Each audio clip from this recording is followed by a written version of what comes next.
LCI est en édition spéciale toute la journée pour décrypter, analyser ce sommet en Alaska dont l'impact se poursuit après la rencontre de 3 heures entre Vladimir Poutine et Donald Trump. Donald Trump qui aurait voulu annoncer un cessez-le-feu. La rencontre s'est achevée sans.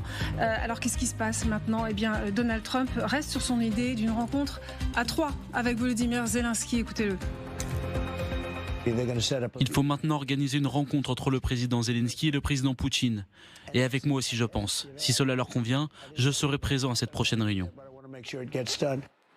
Voilà, et l'information que nous avons reçue il y a quelques petites minutes, c'est que Volodymyr Zelensky est d'accord pour cette réunion tripartite. Alors maintenant, que peut décider Vladimir Poutine, qui a toujours dit qu'il refusait d'aller à la même table de négociation que le président ukrainien, reste à voir. Est-ce que ça vous surprend, Adina, que Zelensky soit d'accord, ou c'est dans l'ordre des choses ? Disons que Volodymyr Zelensky est dans une position finalement de faiblesse, puisque en fait il ne peut pas refuser les offres de Donald Trump. Il a besoin du soutien américain, mais j'aimerais quand même faire un point sur le soutien des Européens, qui lui sera capital, notamment au vu de la réunion de lundi à Washington, parce que les Européens ont toujours mis l'accent sur l'intégrité territoriale de l'Ukraine. Et s'il n'y a pas eu d'annonce hier en Alaska, c'est aussi peut-être à cause du marathon diplomatique que les Européens ont mené la semaine dernière, justement pour mettre la pression sur Donald Trump. Donc ça, c'est un point très important.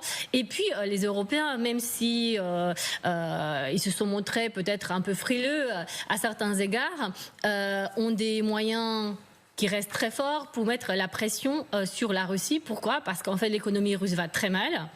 Et ça, c'est un fait qui est reconnu y compris par les autorités russes. Et puis, il y a ces fameuses avoirs gelés. Donc les fameux 300 milliards d'euros qui sont quelque part à Bruxelles. Et donc ça peut être un facteur de négociation possible, parce que cet argent-là peut être également utilisé pour armer massivement l'Ukraine. Alors, on lit la déclaration sur X de Volodymyr Zelensky. Nous soutenons la proposition du président Trump d'organiser une réunion trilatérale entre l'Ukraine, les États-Unis et la Russie. Je précise que Volodymyr Zelensky a parlé longuement à Donald Trump dans la foulée de sa rencontre avec Vladimir Poutine.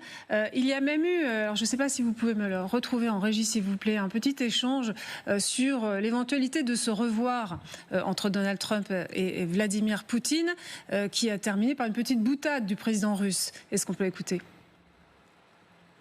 Ça arrive, me dit-on.